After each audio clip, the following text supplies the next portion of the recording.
In India, we have 8.6% of the total Indian population with tribes, and 80% of the tribes in India are located or are found in central India. The Santal tribes are major tribes of West Bengal and are mostly seen in the districts of Bankura and Purulia.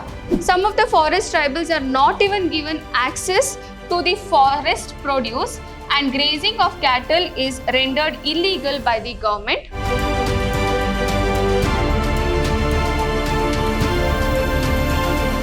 Hello my dear students, welcome back to session 4 on the chapter Environmental Policies and Practices. Today we are going to study about the tribes. The word tribe denotes a group of people living in a primitive condition. They live in their own territory. They do not have any specialized function, and such social group of people we call them as tribes or tribals. In India, we have 8.6% of the total Indian population with tribes, and 80% of the tribes in India are located or are found in central India. Next is, the tribes are of special concern to the Indian society in the view of economic backwardness, low technology development, and complex problems of socio-culture adjustment to the distinctive cultural identity. They are spread in different parts of India, and thus it becomes very difficult for our government to actually take care of them, or to think about their development also. And also, these tribes are geographically isolated from rest of the modern society, and it becomes really difficult for them to get adjusted because they live deep inside the valley or in the mountains or in dense forest, hills, etc. They just cannot correlate with the modern society.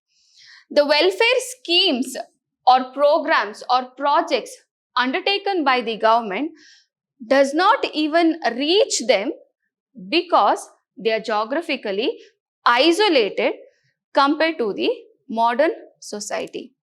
And thus, it is one of the greatest concern of the Indian government, how are we going to develop and protect these tribal people. Next is, tribes are the best people who can take care of the environment because their entire survival is dependent on their environment around, isn't it?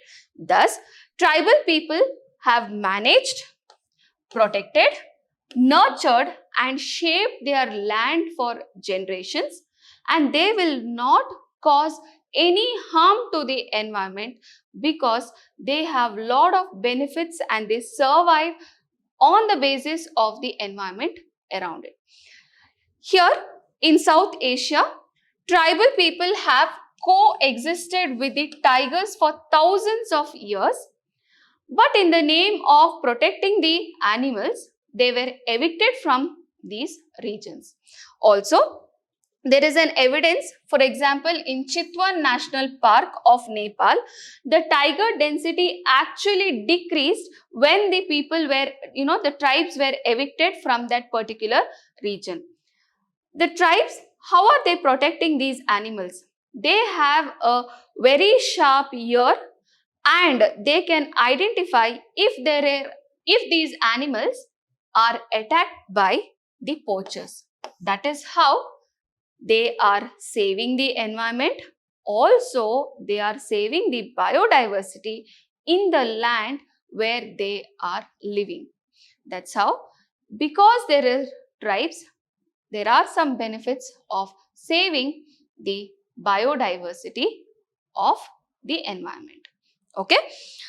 In India, instead of recognizing the tribal people, their rights to the land, okay, the government has created more parks and they are evicted in the name of development, and also or even in the name of protecting the animals.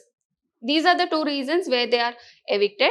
And now the Indian government has made more space for tourism. This is how. Now we have to learn about how tribes of India have their own rights and how are they protected from our government as well.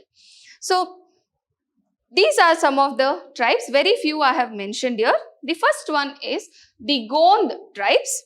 These are the tribes who are known for their valor, and they are mostly found in central India in Chhindwara district of Madhya Pradesh, and they are also spotted in Bastar district of Chhattisgarh, parts of Maharashtra, Andhra Pradesh and Orissa. One more tribe is the Santal tribes. The Santal tribes are major tribes of West Bengal and are mostly seen in the districts of Bankura and Purulia, and they are also widely seen in parts of Bihar, Jharkhand, Odisha and Assam. The next type of tribes are the Great Andamanese tribes. Along with them, actually we have lost two languages also, because in 2010 in Boa, that's a place where two speakers of two in Great Andamanese language, that is Kora and Boa, died. Along with them, we have lost two languages also. Not only that, Andamanese tribes include Onch, Jarwa, Jangil, Sentinelese are said to be the first inhabitants of the island. There are many different types of tribes in Andaman and Nicobar Islands. Okay. Next is we have Angami tribes. They are famous for their Hornbill festival of Angami Naga tribes. They are the tribes of Nagaland. Okay. The next one is Chenchu tribes. Chenchu tribes are one of the indigenous people of Andhra Pradesh, inhabiting over years amidst of the forest of Nalamala Hills, and they are mostly seen in the districts of Mehboob Nagar, Nalgonda, Prakasham, Guntur and Kurnool. Okay. Next are Siddhis tribe. These are tribes of Karnataka. They are believed to have descended from Bantu people of the Southeast Africa who were treated as slaves by the Portuguese. Today, Siddhis people are predominantly found in Yellapur, Haliyal, Ankola, Joyda, Mundugod, Shirsi, Belgaum and Dharwad in Karnataka. Apart from them, some are also found in Pakistan. Okay. The Siddhis people are mostly Roman Catholic, but some even follow Hinduism and Islam. That's about few of the tribes. Next we have, what are the problems which are faced by the tribes? The tribal people have been living and cultivating on the lands from ages, and suddenly they are deprived of their land. Okay. Suddenly the government will declare that those who do not have, registered land, the registration for the land is not done, then it does not belong to them. And suddenly, law declares that unregistered land becomes the national park, sanctuaries and reserve forest. So they have that threat continuously that they will be thrown out of their homes or their habitats completely. Some of the forest tribals are not even given access to the forest produce, and grazing of cattle is rendered illegal by the government. So they are deprived of, taking any products from the forest which is available, because their survival is mainly due to these products or on these products which is there from the forest. Cattle grazing also is made illegal by the government. As I told you, they also have a continuous threat of being thrown out of their homes. They do not have any legal right on their land, and also their demands for their right is often subdued by the forest authorities, and whenever they try to protest for their demands, they are trampled to the extent that their rights to life is taken away. This is something which we have to really think about, isn't it? Not only that, the exploitation of the tribal people by the government, money lenders, landlords can be mainly related to illiteracy. They are not literate people, so they can be cheated very easily, isn't it? So, because of their illiteracy and because of their ignorance, government, money lenders, landlords can take advantage of them. And for these tribal people to teach or to make them literate is very difficult because they speak only in their mother tongue and live in the familiar area. They have their own territory and they are going to live only there. They will not just come out. They will not talk any other language. So to make them literate is also a huge task for the government. The tribal people are economically also very, very backward. They are, the most backward community in the country, we can tell. So these are some of the problems which is faced by the tribal people. Now let's see what are the rights that they have. Okay, so constitutional rights to tribal people. First is the Constitution of India has provided special provisions to the tribal people to safeguard their interest. Okay, what are those special provisions? Article 15 of the Indian Constitution 11 states that the state shall not discriminate any citizen on the grounds of religion, race, caste, sex, place, birth or any of them. This explains that even every citizen of India is provided equal rights and opportunities without any discrimination, isn't it? So that is Article 15. Government of India has made reservations for the tribes in the employment under Article 16 of the Constitution of India.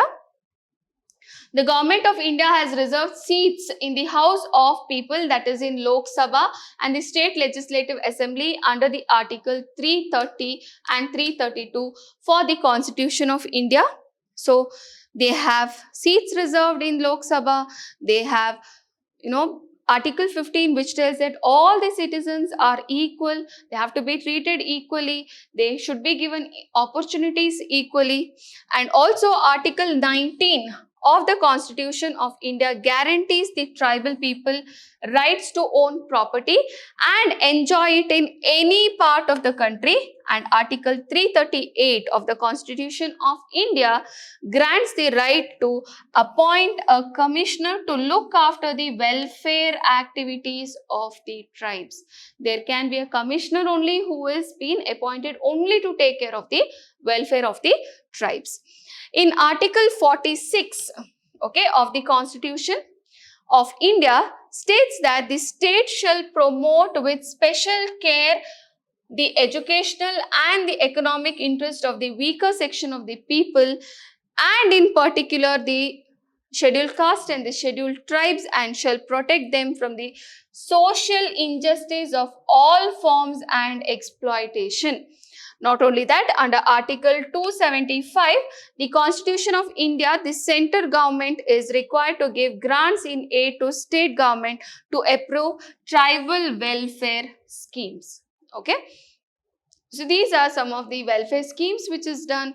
These are some of the rights which the tribes have in India. Next is about the man and wildlife conflict. Where is this man and wildlife conflict? It can be both the way around, okay?